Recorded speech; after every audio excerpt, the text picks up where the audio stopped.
Hello everyone, কেমন আছে তোমরা সবাই? আই হোপ সকলে অনেক ভালো আছো আর আমিও অনেক অনেক ভালো আছি। তো এখন দেখতেই পাচ্ছ রেডি হয়ে বেরিয়ে পড়েছি। তো এখন যাব হচ্ছে ননদের বাড়িতে, ননদের মেয়ের বার্থডে, সেই উপলক্ষে ননদের বাড়িতে যাচ্ছি। তো কালী মন্দিরে চলে এসেছি আমরা। এখান থেকে একটা অটো ধরে নিয়েছিলাম। তো এই অটো তো করে টেহট্ট পর্যন্ত গিয়েছি, আবার টেহট্ট থেকে অটো ধরে বড় আন্দুলিয়া গিয়েছি। তো দুটো অটো চেঞ্জ করতে হয়। আমার ছেলে তো বাসে একদমই যাওয়া আসা পছন্দ করে না, সেই জন্য যাই হোক অটো করে নিয়েছিলাম। আর এখানে থেকে বাবা মিষ্টি নিল, সেই কারণে আমি এখানে ওয়েট করছিলাম দাঁড়িয়ে। তো বাবার মিষ্টি নেওয়া হলে একসঙ্গে আবার চলে গিয়েছিলাম। তো আকাশের ওয়েদারটা মোটামুটি ঠিকঠাকই ছিল, অতটা বাজে ওয়েদার ছিল না সেই দিনটা। তো দেখো আমরা ফাইনালি চলে এসেছি ননদের বাড়িতে। আর ননদের বাড়ি এর আগেও আমি তোমাদের দেখিয়েছি, আর আবারও আরেকবার তোমাদের দেখিয়ে দেবো। আর তোমাদের তার আগে বলে দিই আমরা কারা কারা এসেছি। আমি, আমার শ্বশুরমশাই আর আমার ছেলে, এই তিনজন ননদের বাড়িতে এসেছি। আর ফাইনালি দেখো আমরা পৌঁছেও গিয়েছি। তো ওই যে সামনে যে বাড়িটা দেখতে পাচ্ছ, দেখা যাচ্ছে, ওটাই হচ্ছে আমার ননদের বাড়ি। তো আমরা চলে এসেছি। তো এই দেখো ওদের বাড়িটা এখনও ইনকমপ্লিট, মানে প্লাস্টার রং এগুলো বাকি আছে। একটা ঘর প্লাস্টার রং সেগুলো সবই হয়ে গিয়েছে, আর বাকিগুলো আস্তে আস্তে হবে আর কি। আমার ছেলে তো খুব এক্সাইটেড, মানে ওর দিদিকে ন্যান বলে, তো ও মানে খুব আনন্দ পেয়েছে যে ন্যানের বাড়িতে এসেছি। আর ঢুকেই দেখো ন্যানের ওই যে ডগি, ওর নাম হচ্ছে পুচু। তো এই দেখো আমার কাছে চলে এসেছিলো ও, তো ওকে একটু আদর টাদর করে দিলাম। আর এমনিতেই আমার কুকুর বিড়াল এগুলোতে বেশি একটু ভয়ই লাগে, মানে যদি কামড়ে দেয় বলতে কেন বললাম বলো তো, কারণ আমাদের বাড়িতে না একটা বিড়াল ছিল, সেই বিড়ালের কাছ থেকে আমি 3বার মানে কামড় খেয়েছি। হ্যাঁ, মানে 3বার আমাকে কামড়ে দিয়েছিল বিড়ালে। তো যাই হোক, তো দেখো চলে এসেছি, এখন ফ্রেশ হয়ে নিয়েছি। আর এই যে হচ্ছে পার্টি গার্ল, তো ও এখনও রেডি হয়নি। তো ফ্রেশ হয়ে নিলাম এবার, আর শরবতও খেয়ে নিয়েছি। তো এবার চলে এসেছি রান্নার দিকে একটু। তো দিদিভাই অনেকটাই গোছগাছ করে নিয়েছিল। এসে আমি ফ্রাইড রাইসটা, চিকেনটা, ডাল আর চাটনি, পাঁপড় ভাজা এগুলো করেছিলাম। তো যাই হোক, এই দেখো আস্তে আস্তে রান্নাবান্নাগুলো এগোচ্ছিলো আর কি। তো কী কী মেনুতে ছিল সেগুলো আমি তোমাদের পরে জানিয়ে দিচ্ছি। ভিডিওটা কন্টিনিউ দেখতে থাকো, কেউ স্কিপ করো না, তাহলে কিন্তু মিস করে যাবে। আর এখন ঘড়িতে ওই 11:30 মতো বাজতে চলছে। বাড়ির থেকে সকালবেলাকার খাওয়া দাওয়াটা সেরে ছেলেকে স্নান টান করিয়ে খাইয়ে নিয়ে মানে আসা। আর যেহেতু বাড়িতে শাশুড়ি মা নেই, বাড়িতে রান্নাবান্না সমস্তটাই করে রেখে আসতে হয়েছে। বাড়িতে আমার বড়মশাই একাই ছিল, তো আমি আমার শ্বশুরমশাইয়ের সাথে এসেছিলাম। আমিও স্নান টান সেরে খাওয়া দাওয়া করে চলে এসেছি। একদম ছিলাম আরও সকাল করে আসবো, কিন্তু বাড়িতে বাচ্চা কাচ্চা থাকলে না, মানে যতই তাড়াতাড়ি করি না কেন কিছুতেই মানে সম্ভব হয়ে উঠছিল না, জানো তো। আকাশের ওয়েদারটা মোটামুটি দুপুর 2টো পর্যন্ত ভালোই ছিল, কিন্তু তারপর থেকে খুব বাজে হয়ে গিয়েছিল। তো এখন দেখো চিকেন রান্না করতে জিজু বসে পড়েছে। এই চিকেনটা আমরা 3জন মিলে রান্না করেছি, ফার্স্টে জিজু, তারপরে দিদিভাই, তারপরে লাস্টে আমি। তো যাই হোক, এইভাবে রান্নাবান্না জাস্ট কমপ্লিট হয়েছিল।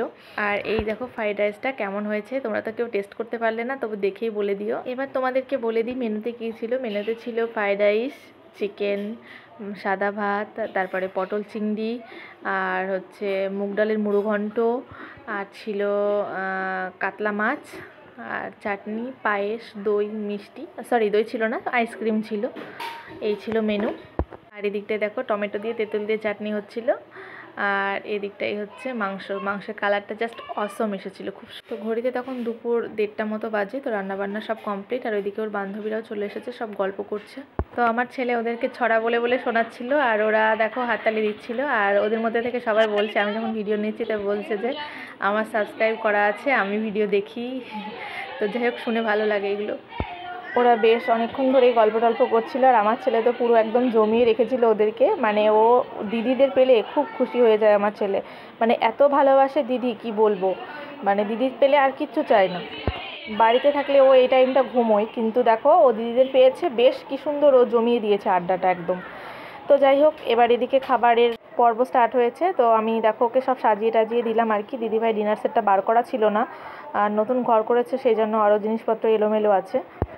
এক এক করে খাওয়া দাওয়ার পর্ব তো আমরা মিটিয়ে নিলাম। তারপরে দেখো প্রিপারেশন চলছে আর কি, কারণ ওর বান্ধবীদের বাড়ি সব একটু দূরে দূরে, ওর বান্ধবীরা বাড়ি যাবে। আর এখন ঘড়িতে ঠিক ওই 5টা মতো বাজে। তো এখন কেকটা কাটা হবে। তো কেকটা কাটা হয়ে গেলে ওরা একটু আনন্দ করবে, তারপর যে যার বাড়ি চলে যাবে। সেই কারণে একটু তাড়াহুড়ো করা হলো, নইলে সন্ধ্যাবেলা বা রাত্রিবেলা এরকম কেকটা কাটলে কোনো অসুবিধা হতো না, কিন্তু ওদের বাড়ি যেহেতু দূরে, সেই জন্য একটু তাড়াতাড়ি করতে হয়েছিল।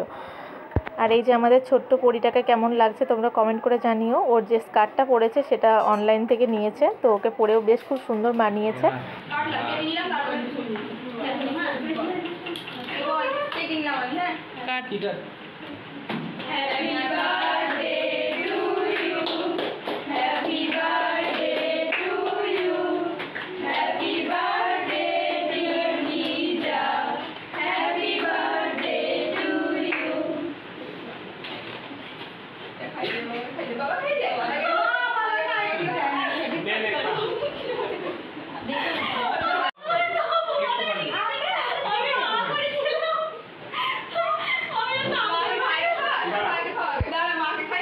তো বার্থডে গার্ল এক্সাইটমেন্টে মানে বুঝে উঠতে পারছিল না যে কেকটা কেটে প্রথমে কাকে খাওয়াবে। তো যাই হোক, ওর বাবাকে কেকটা খাইয়ে দিল। তো এবার ওর মাকে কেকটা খাওয়াতে ছুটেছে। আর এখন আমার ছেলের কাণ্ডটা তোমরা দেখো, ও কেকটা কেটে একা একাই ও কেকটা খাচ্ছে, আর ও মানে আবার বাকিটা রেখে দিল, একটুখানি খেয়ে টেস্ট করে বাকিটা আবার রেখে দিল সেখানেই। তো সেটাই আমি দেখছি ও কী করে। তো এত কেক কাটতে পছন্দ করে আর এত কেক খেতে পছন্দ করে, কি বলবো তোমাদের। তো কেক কাটার পর্ব মিটে গিয়েছিল, আমাদের রাতে ডিনারও কমপ্লিট হয়ে গিয়েছিল। তো এখন বসে আড্ডা দিচ্ছিলাম, আর আমার ছেলে তো ঘুমিয়ে পড়েছে কারণ দুপুরে ঘুমোয়নি। আর দেখো আমরাও বসে আছি। তো ওর বান্ধবীরা সবাই একসাথে একটা গিফট দিয়েছে ওকে, তো সেটাই চলো তোমাদের দেখাবো। তো এই দেখো, এই ব্রেসলেটটা দিয়েছে ওকে। তো এই ব্রেসলেটটা মানে দেখেছি, মানে অনেক আগেই উঠেছে এই ব্রেসলেটগুলো, তো বেশ ভালো লাগে, ইউনিক একটা ডিজাইন, খুব সুন্দর। তো ওর হাতেও পরে খুব বেশ মানিয়েছে, তো ভালোই লাগছে ডিজাইনটা। আর এটা দেখো অ্যাডজাস্টেবল, মানে ছোট বড় যে যার যেরকম হাত সে অনুযায়ী ছোট বড় করে পরতে পারবে। জিনিসটা খুব সুন্দর হয়েছে। আর আমি ওর জন্য কিছু কিনে নিয়ে আসিনি, ওকে 500 টাকা দিয়ে দিয়েছি। ওর মতো পছন্দ মতো যেটা প্রয়োজন সেটা ও কিনে নেবে, সেই জন্যই আমি আর কিনিনি। গুড মর্নিং এভরিওয়ান, এটা হচ্ছে পরের দিনকার ভিডিও, মানে পরের দিন সকালবেলাকার। তো দেখো একদম স্নান করে চলে এসেছি পুরো ফ্রেশ হয়ে ঘুম থেকে উঠে, মানে ঘুম থেকে উঠেছিলাম অনেক আগেই, 5:30টার দিকে। তো এখন একদম স্নান করে চলে এলাম, এখন বাজে 8টা মতো সকাল। তো একটু বাদে বেরিয়ে পড়বো। তো সকালবেলাকার ব্রেকফাস্টটা করেই আমরা বেরিয়ে পড়েছিলাম, মানে চলে এসেছিলাম বাড়ি।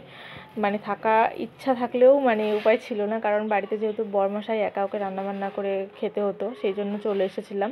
তো এই বার্থডে ব্লগটি তোমাদের কেমন লাগলো কমেন্ট করে জানিও, ভালো লাগলে একটা লাইক কমেন্ট শেয়ার করে দিও। আজকের মতো এই পর্যন্তই, সবাই খুব ভালো থেকো, সুস্থ থেকো, টাটা।